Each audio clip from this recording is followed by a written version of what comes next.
The following is an Encore episode. Welcome Inside Appalachia. I'm Mason Adams.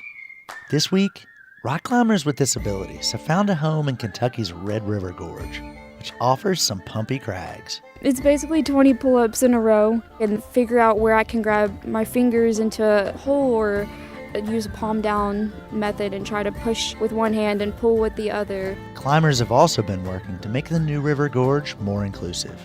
The defining moment is when I can allow my son to open a guidebook and read it. I want to be able to have my kid enjoy the outdoors. And a master craftsman who makes one-of-a-kind whitewater paddles. Remember some advice. Jim told me early on is that paddle making is a vow of poverty, and like most things, he has proven to be correct. You'll hear these stories and more this week, Inside Appalachia. This week, we're revisiting one of my favorite episodes of Inside Appalachia, all about ballads. It first aired in May 2022. The following is an Encore episode.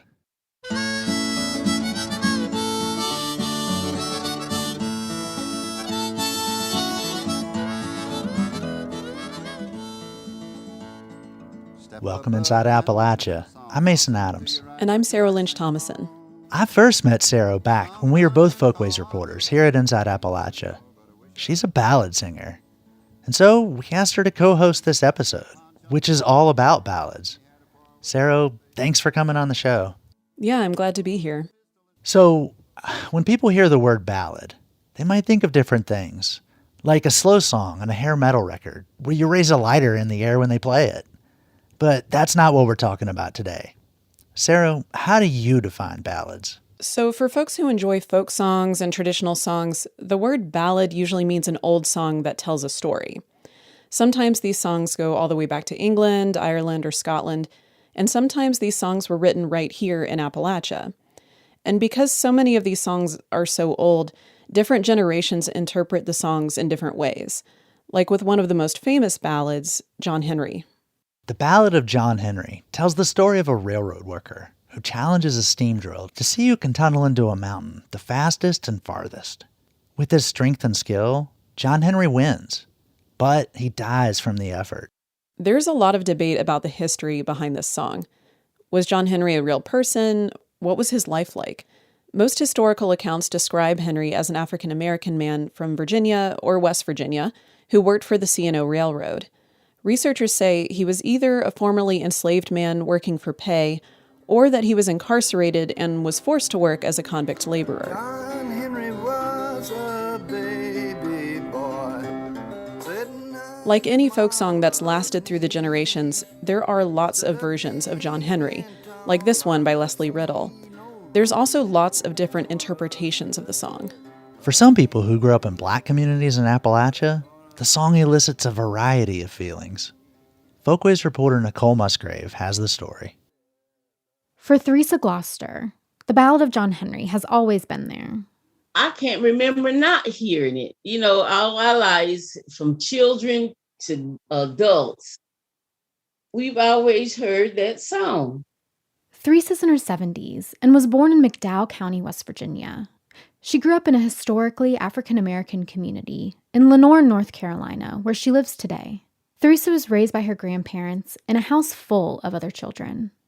Her grandfather, who she calls Daddy, traveled back and forth from North Carolina to West Virginia to work in the coal mines.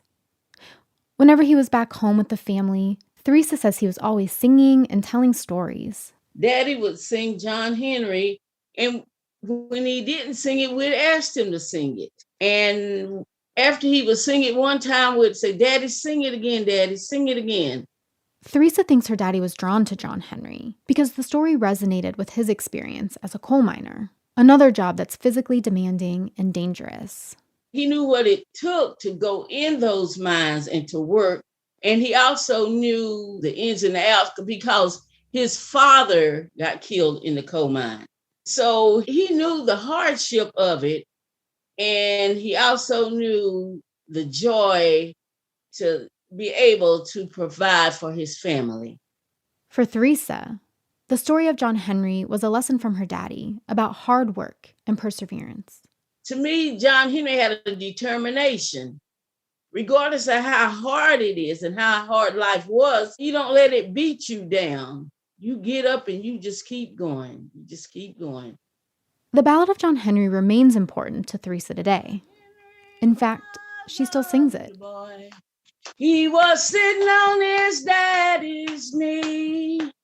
He heard of a blasting big stone gap. He said, that'll be the death of me, Lord, Lord, Lord. That'll be the death. She says it helps her feel connected to her daddy.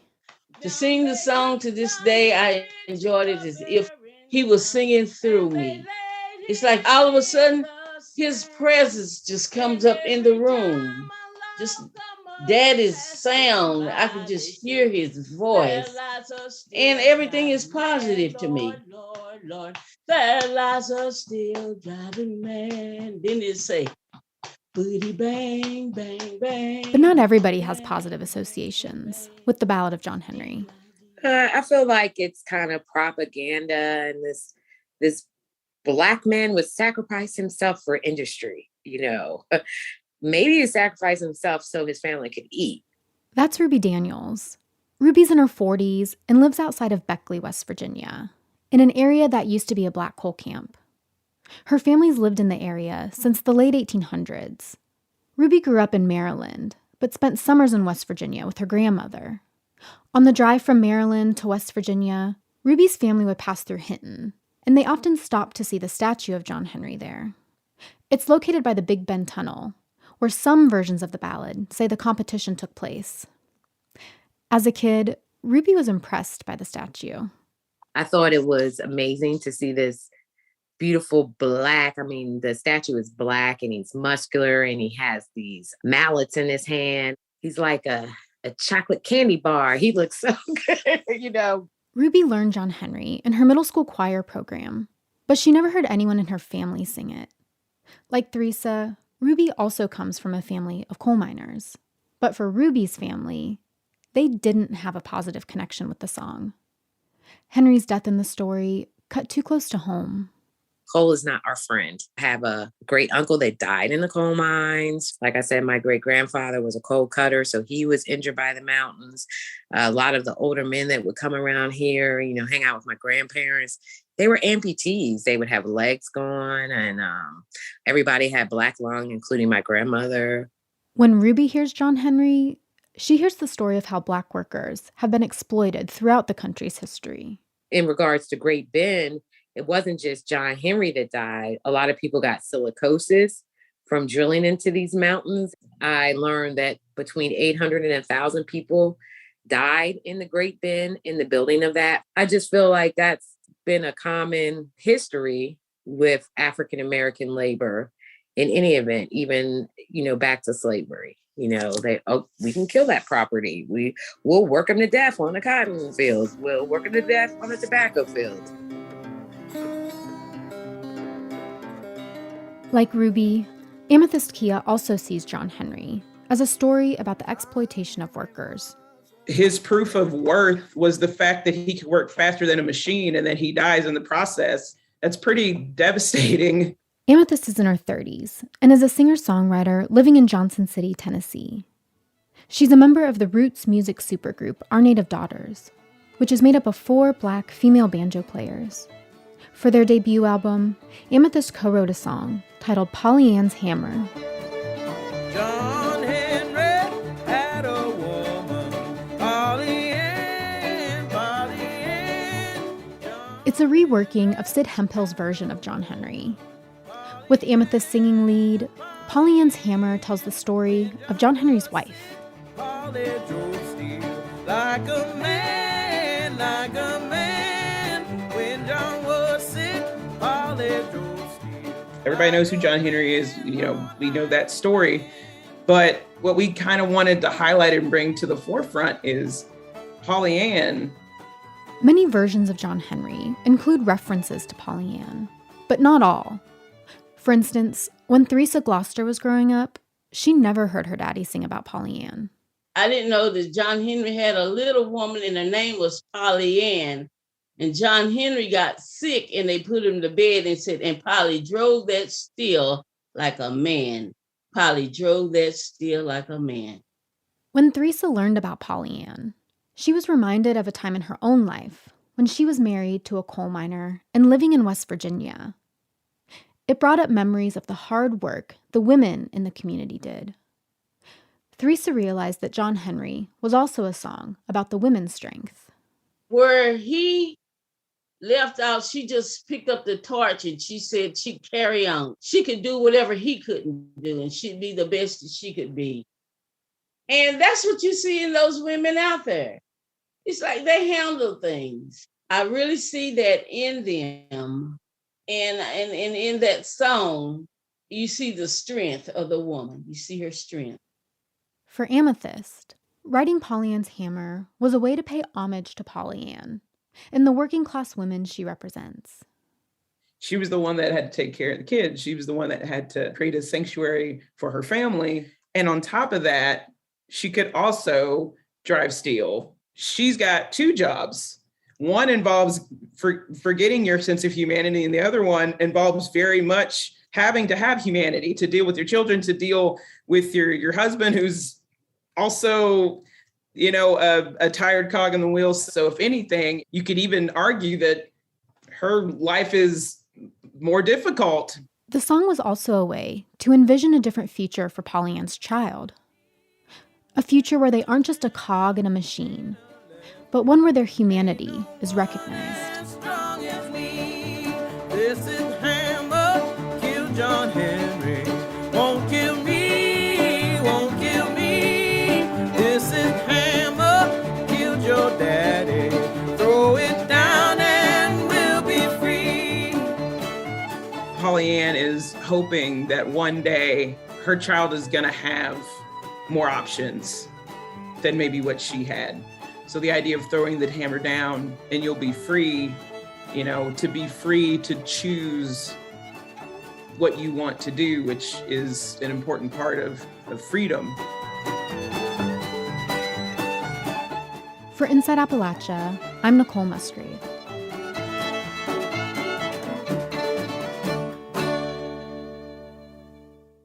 If this story piqued your interest, be sure to check out the recent Black in Appalachia podcast episode on John Henry.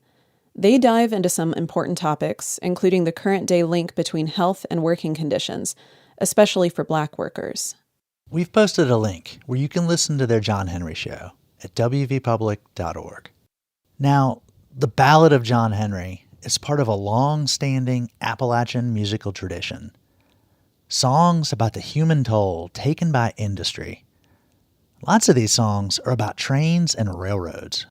And when you think about it, trains ushered in the modern era. Trains hauled coal and timber out of the mountains as America grew. But tragic train accidents were part of the story too. Reporter Laura Harbert Allen has more.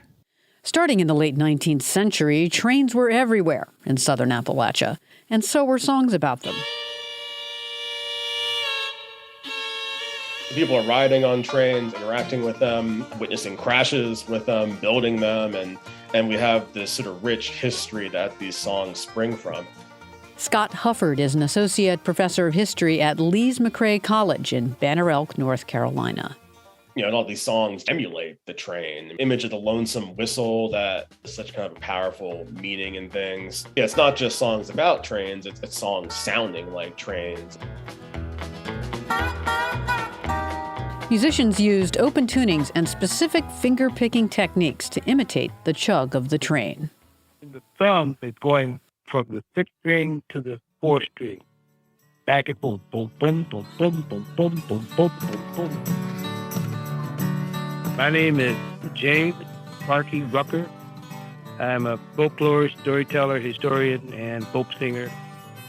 A lot of times the old musicians would take the neck from an old bottle, break it off, slide it over either their small finger or their ring finger. And then if you pluck it while that slide is on the string, it makes it stay longer. And that gives you that feeling of the train going. Slide. Sparky's describing the bottleneck technique, and you can really hear it in his arrangement of John Henry. Scott Hufford says there's a reason so many of Appalachia's train ballads and songs focus on wrecks and rough working conditions. You know, the region has the highest rate of train wrecks in the entire country by the 1890s. You know, I'd say for Appalachia as a whole, the railroad kind of has sort of darker meanings. Trains were used to haul mail and other goods across the country, and train companies enforced strict delivery schedules. The pressure to run trains on time was huge, and accidents were bound to happen. In September of 1923, a mail train careened off a railroad bridge near Danville, Virginia. It was going way too fast, about 90 miles an hour, to make up time. The accident was immortalized in the song The Wreck of the Old 97, sung here by Johnny Cash. Well, they give him his orders at Monroe, Virginia, saying, Steve, you're way behind time. This is not 38, this is old 97. You must put her in the Spencer on time. The Wreck of the Old 97 was the first American record to sell 1 million copies. There are several train ballads written about wrecks in Appalachia. There's Engine 143, The Wreck of the Virginian. There's even a ballad called The Fate of Chris Lively and His Wife. It's a cautionary tale about a man who drove his horse-drawn carriage across a railroad junction in Pax, West Virginia in 1927. It was written and recorded by blind Alfred Reed. Listen, friends, I will tell you a story. It is one that is sad to relate. And a crossing not far from Pax Junction, there Chris Lively and wife met their fate. Warnings and lessons were sometimes written into the chorus or the final verse of railroad songs. In this case, the lesson comes in that last verse. Well, I hope you take warning as you journey along through this life. Every time when you see railroad crossing, just remember Chris Lively and wife. Turns out there are folks still writing railroad ballads today, and putting those lessons in, it's still a thing. My name is Trevor McKenzie. I grew up in southwestern Virginia, just outside of the town of Roll Retreat. Trevor was fascinated by a panoramic photo of a train collision that hung in a local restaurant. You could see these two trains that had basically become fused together. They had telescoped, is what you call it. Two trains, number 14, headed east, and number 37, westbound, collided because both trains pulled off onto the same siding. Think of a siding or a sidetrack as a two-way shoulder on the side of the road. It's a place to get out of the way. The trick is to make sure train engineers have clear orders about when to pull onto a siding. I think this engineer was overconfident and thinking he had memorized his orders, and it turned out that the other train was right there, and they just collided.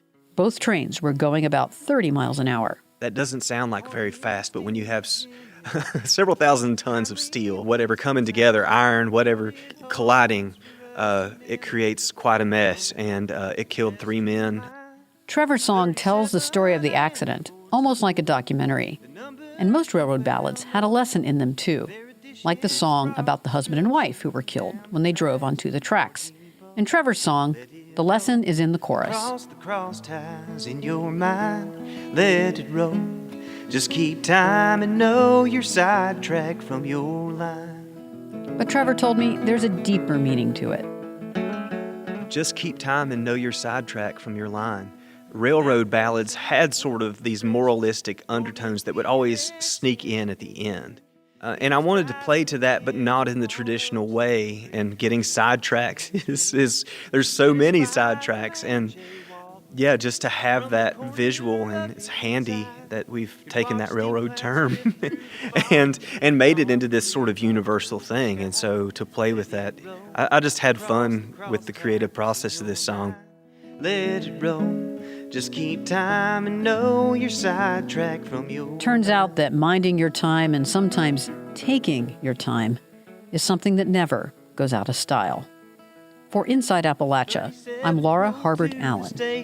Behind the lines, poles hid from view. From the section hands in a letter curve in a Gandhi dancing crew. Oh, let's see. Trevor McKenzie, who's singing this song, is one of our Folkways reporters. Actually, all the stories in today's episode are produced as part of our Folkways Reporting Project. We've recorded more than 90 stories for that Folkways project. And we could do a whole other episode just on ballads. There's so many songs with so much history. Yeah, they're kind of endlessly fascinating to talk about because they can bring up such big emotions for us. I know I feel that way about our next story. It's about Appalachian murder ballads, specifically ballads about the murder of women. So why do we sing these songs? People are fascinated by pretty dark stuff. That's up next. You're Inside Appalachia. We'll be right back.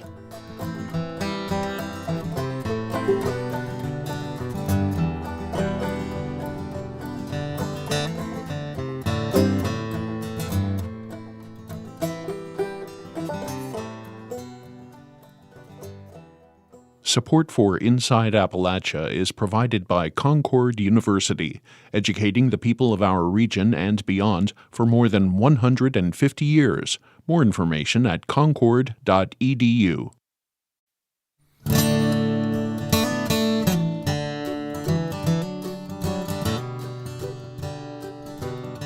Welcome back Inside Appalachia. I'm Mason Adams. And I'm Saro Lynch-Thomason. Saro, before our next story, I want to ask you, how did you first begin singing ballads? So I started listening to these songs as a kid, in the way that a lot of people start learning these songs, from recordings.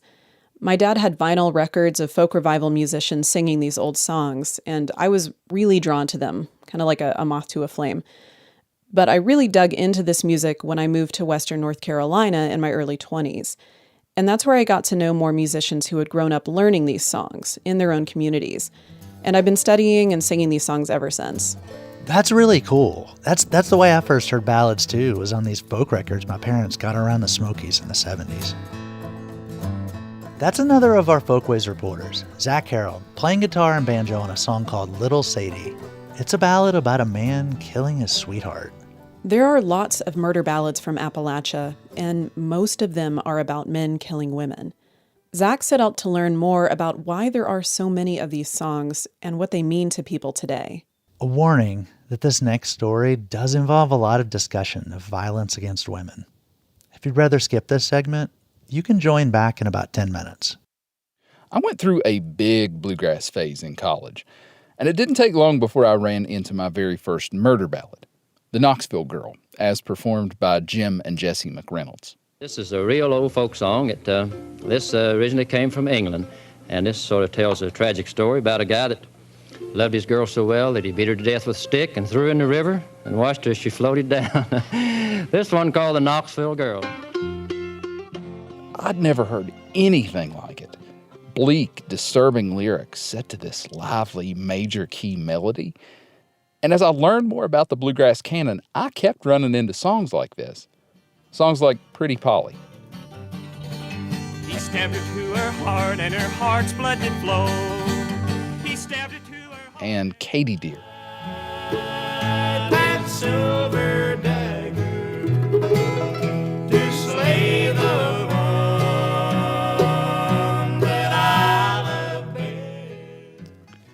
The more of these songs I discovered, the more I started to notice odd similarities in their stories. Almost every time a jealous lover takes his girl out to the woods or down by the river, she, evidently sensing something is amiss, begs him not to hurt her, and then he kills her, most often with a knife. And for some reason, the guy's name is usually Willie.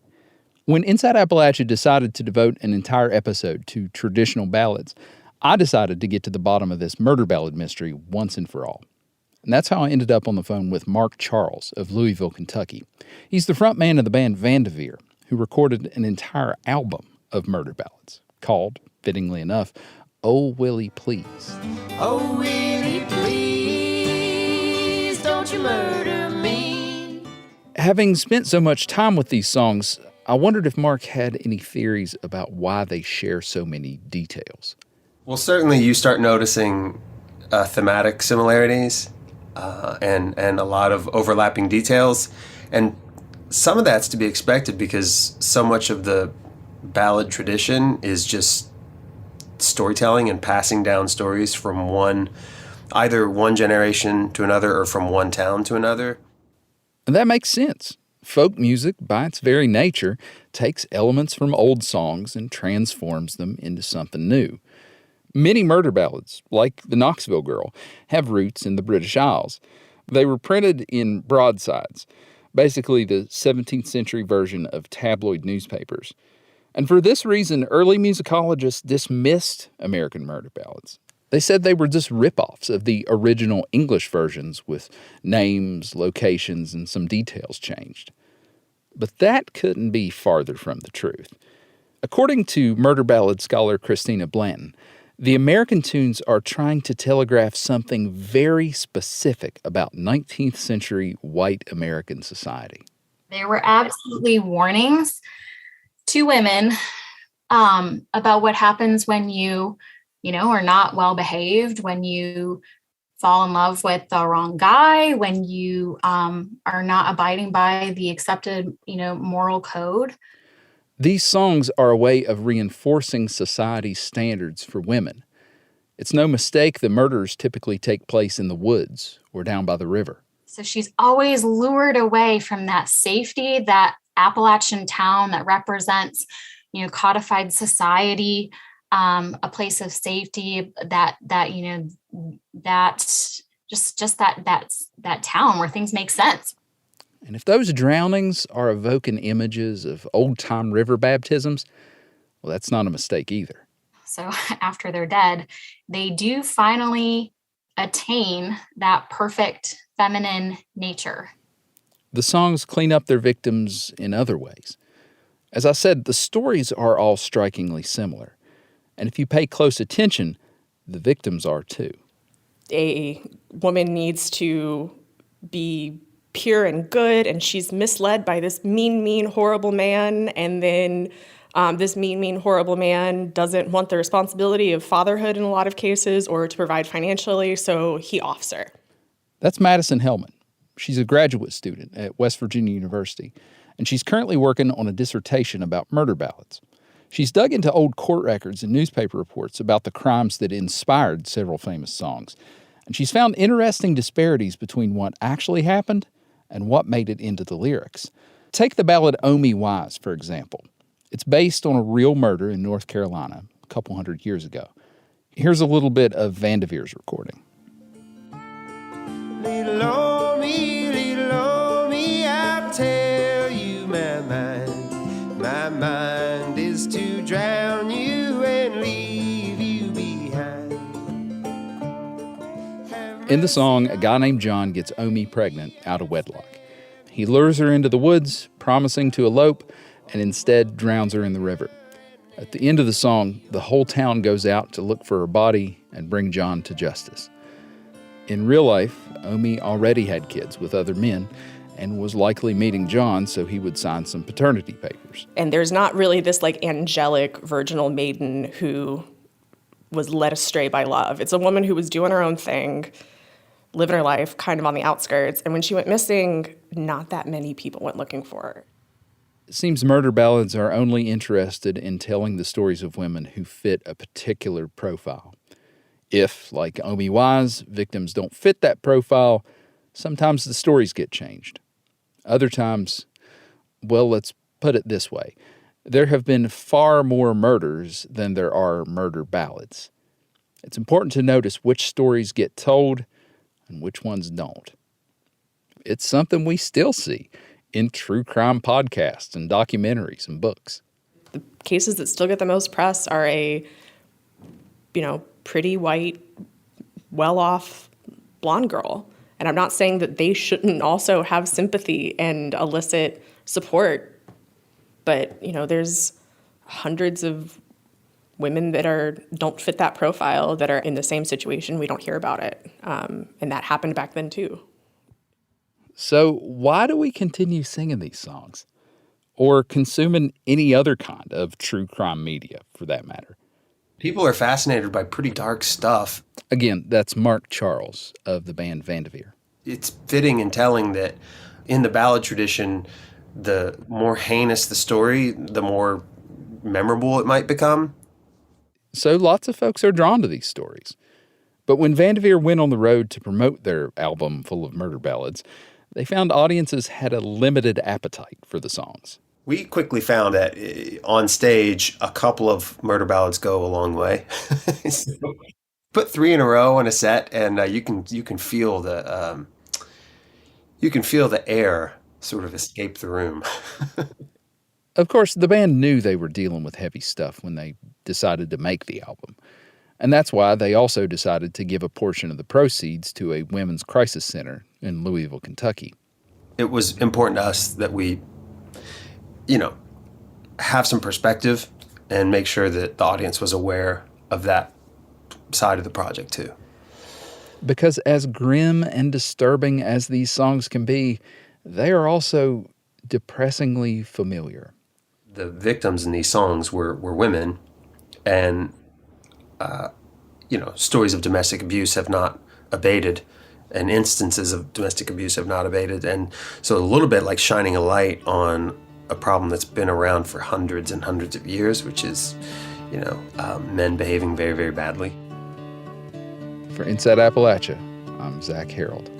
I met a man whose brother said he knew a man who knew the Oxford girl.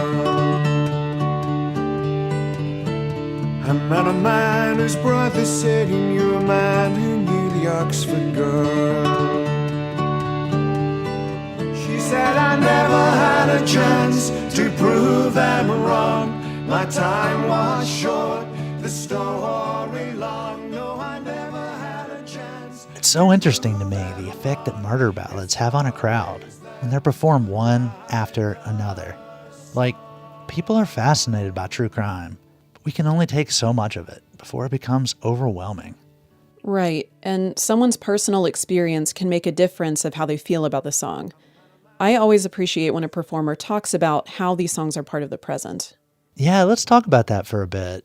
How do you as a ballad singer, deal with the sheer intensity of some of these songs? Yeah, it's complicated. There are some songs I hate listening to and I won't sing, because sometimes, to me, they feel too voyeuristic, like we're supposed to be enjoying the fact that this woman is getting killed. But there are some songs about topics like assault that I actually do sing to myself, oftentimes in private, because they help me process my own experiences.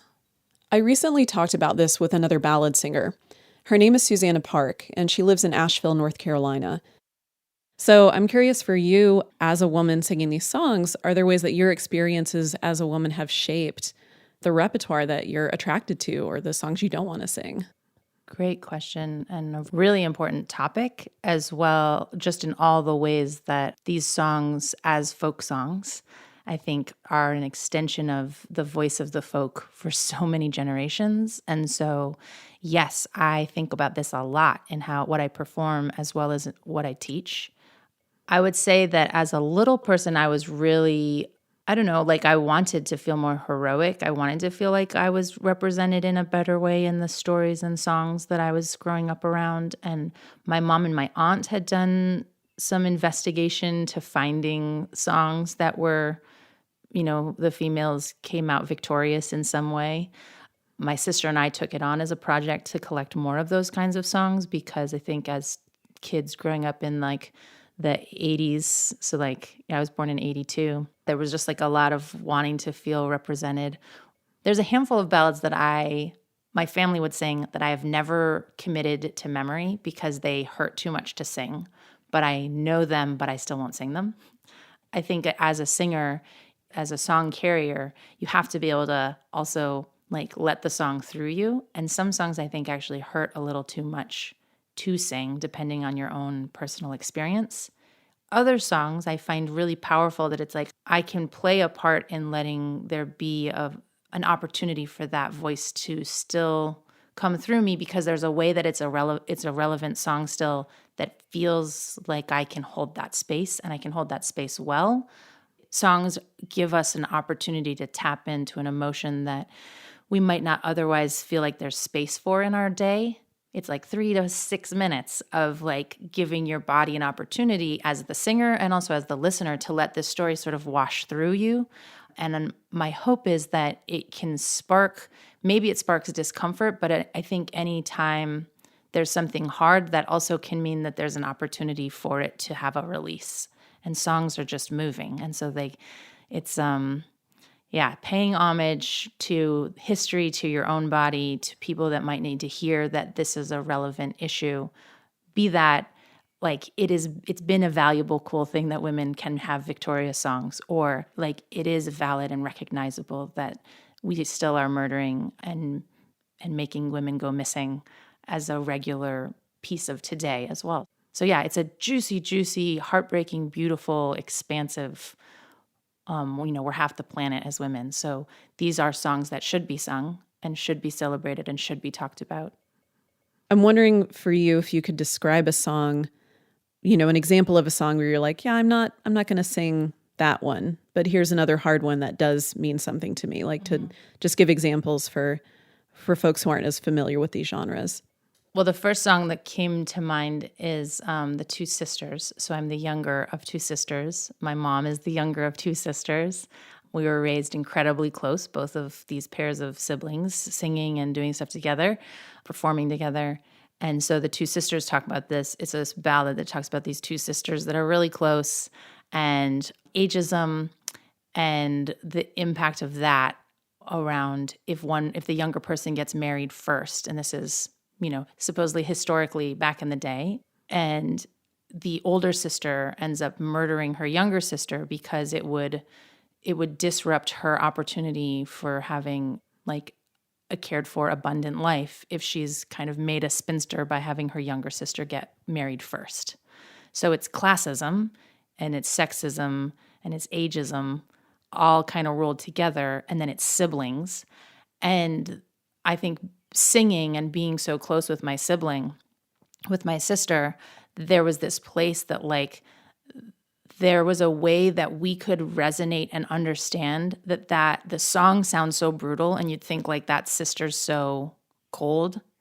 But from growing up and hearing so much about the history and the context of oppression in folk music, in communities, for us, it was just like having to choose who's going to survive. I'm thinking about the movie Sophie's Choice, pick a child. And it's just sort of like, this is in that same place. We performed it once and we both cried the entire time just standing on stage. And we were like, yeah, we thought maybe we could pull this off. And it was like, absolutely not. There is no way that, and we did fine until she pushes her into the water. Into the water, yeah. And we both just lost it. It was like, oh, gee, yeah, there's the empathy piece of being a sibling. Anyway, so that song I've never performed since then. I think I was 16.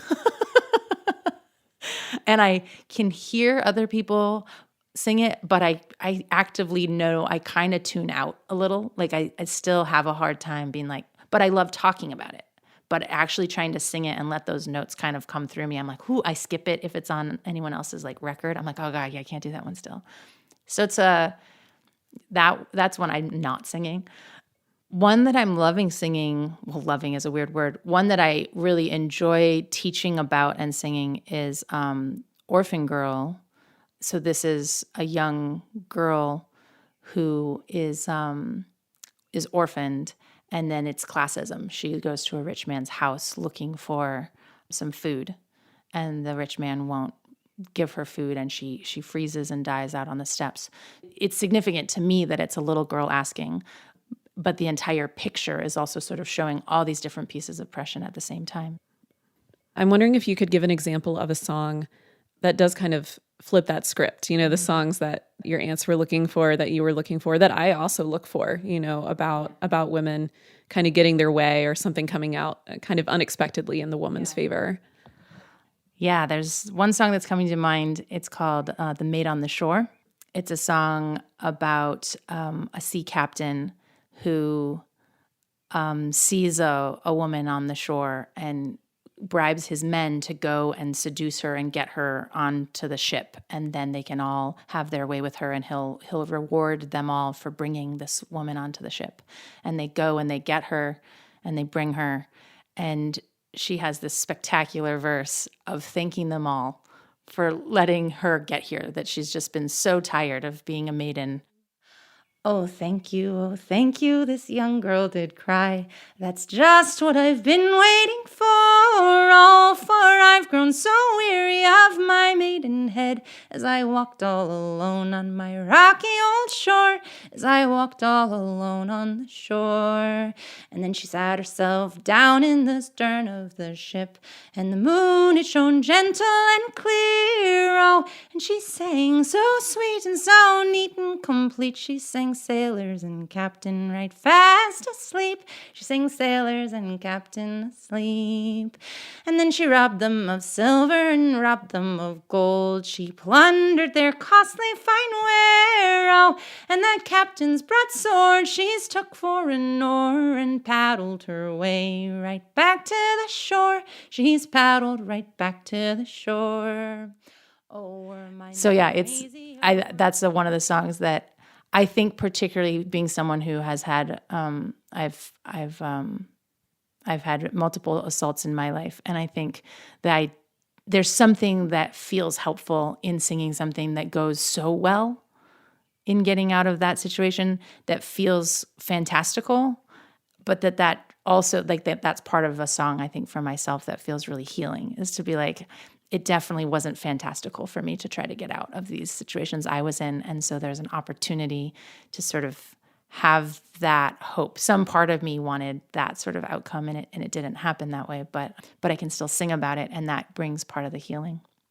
We've come such a long way around sexism, and whenever someone offers another one of these songs, it's like it's not about the men losing. It's just about the idea that this woman's going to be victorious. Like, this woman. So it's never, to me, it's not like, who did she cunningly trick? I'm just like, she made it. Like, that's the thing. I'm so relieved. I'm just like, oh, I'm so glad that got celebrated.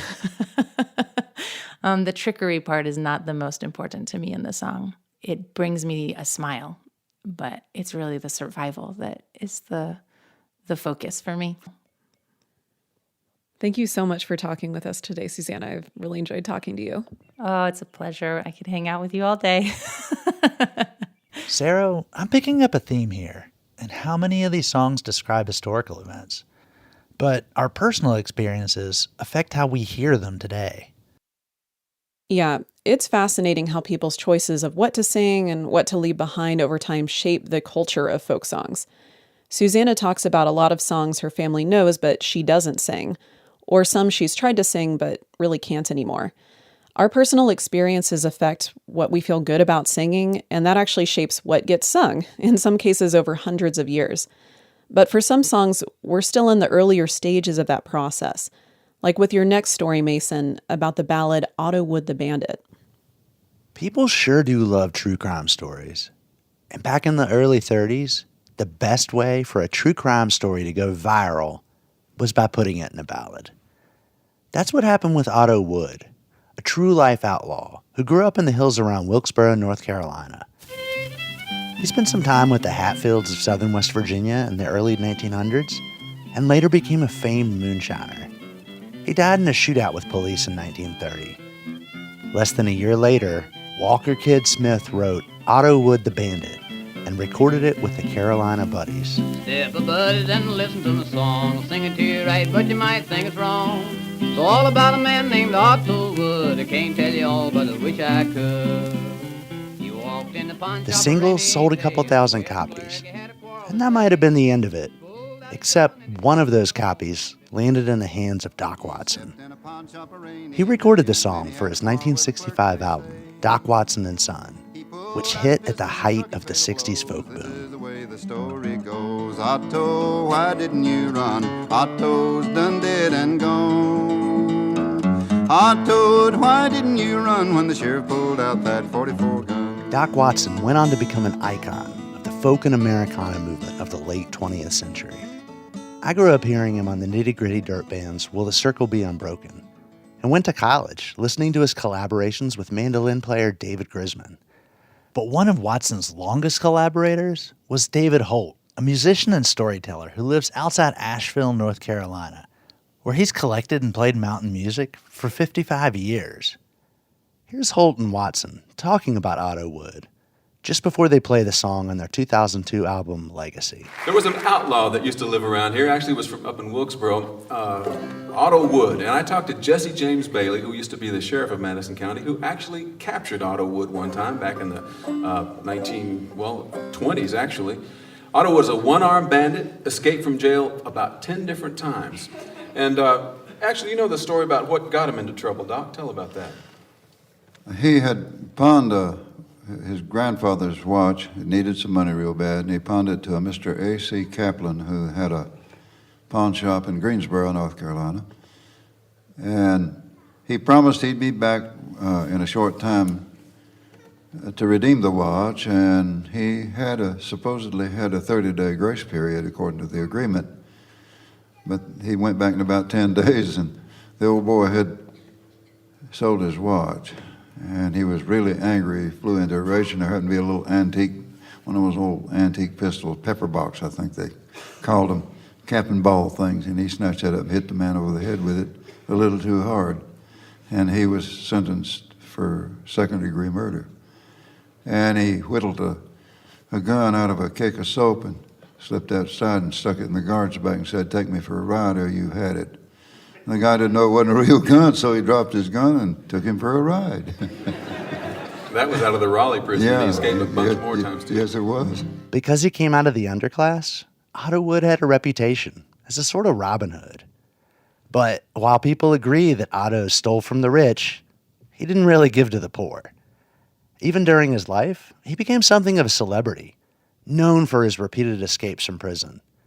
Here's David Holt, speaking from his home near Asheville. He just basically ran liquor and stole cars. He'd steal anything, actually. And I guess people would keep hearing about him in the newspaper and word of mouth. And I think it was just the exciting part of the story. But the law eventually caught up with Otto Wood in 1930 in Salisbury, North Carolina. The sheriff who had been looking for him, Sheriff Rankin, saw him walking along the street, pulled over, and told him to get in the car. Well, Otto got in the car, and Otto opened the back door, rolled out on the ground, pulled his gun. Rankin got out the front door and shot Otto across a Model A body. Otto shot Rankin, but he missed him, just nicked his ear, and Otto got hit right in the face and died. And that was the way he died. So that's a pretty dramatic ending. Newspaper coverage at the time says that as many as 20,000 people filed past Wood's casket, and locals raised money to send his body home to his mother in Coaldale, West Virginia. Musicians have been singing about Otto Wood ever since, like Slim Smith. Now listen, folks, while I sing this song, I'm telling the truth, but it may sound wrong. It's all about for Otto Wood. I'm sure he did everything he could. Norman and Nancy Blake. Otto, why didn't you run? Otto's done dead and gone. Barbara Scott. Otto, why didn't you run? Otto done dead and gone. Otto Wood, why didn't you run when the sheriff pulled out that 44 gun? And J.P. Harris. Otto, why didn't you run? Otto's done dead and gone. Oh, Otto Wood, why didn't you run? The sheriff pulled out that 44 gun. West Virginia musician Chance McCoy produced and played fiddle on that last version. McCoy and Harris didn't get a chance to play the tune a lot together, especially once the pandemic brought live music to a halt the last couple of years. But they did tour together, and McCoy got a chance to see a crowd in Germany pop big for Otto Wood. We played a house concert in an apartment in Berlin, and I can remember that there was so many people that came to listen to us perform that people were standing on the furniture. So people standing on top of dressers and tables and everything like that. And I remember playing that song, and this room full of 200 Berliners was singing along to Otto Wood. I don't even know if they understood a word, but it's a good tune. It's a good tune. And so I had to ask, as someone who's been playing and singing this song for years, why does Chance McCoy think Otto Wood didn't run? For Otto Wood, he had to end it somewhere. and I certainly wasn't going to be spending his life in prison. So I think for him, the adventure was over, and he knew it. And it was better to go out in a blaze of glory than to fizzle out in a jail cell. I asked David Holt the same question. Why didn't Otto run? He had a different answer. I think he was trying to run. It's just the car was too short across, and they shot him right in the head. He was pretty bold, you know. He felt like people knew him, people liked him, people weren't afraid of him. So he was like a minor celebrity. And I think he actually, at that end, he was trying to get away from Sheriff Rankin. It just didn't work. He would have run one more time. Well, he rambled out west and he rambled all around till he met two sheriffs in a southern town. They said, Otto, step to the way, for we've been expecting you every day.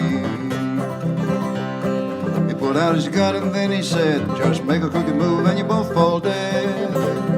You better crank up your car and take me out of town. And a few minutes later he was graveyard bound. Otto, why didn't you run? Otto's done dead and gone.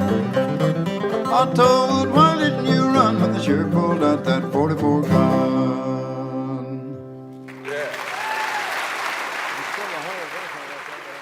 I love how songs like Otto Wood keep the past alive.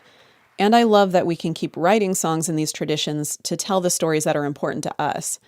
We don't have to have so many songs where women get murdered. We can have songs where women are making their own choices about their bodies and have a lot more control over their own lives.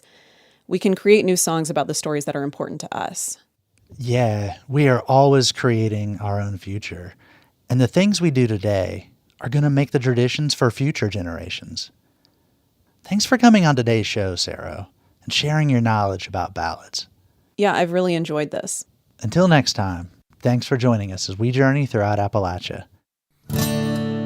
Music in this episode is by Zach Harold, Doc Watson, Trevor McKenzie, Leslie Riddle, Johnny Cash, James Sparky Rucker, Theresa Gloucester, Amethyst Kia, Our Native Daughters, The Carolina Buddies, Blind Alfred Reed, Norman and Nancy Blake, David Holt, Barbara Scott, J.P. Harris, and Chance McCoy. Roxy Todd produced this episode with help from associate producer Alex Runyon. Our executive producer is Eric Douglas. Kelly Libby is our editor. Our audio mixer is Patrick Stevens. Xander Alloy also helped produce this episode. Inside Appalachia is a production of West Virginia Public Broadcasting.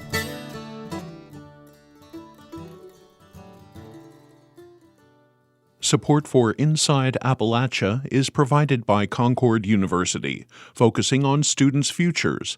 Classes available at concord.edu/apply.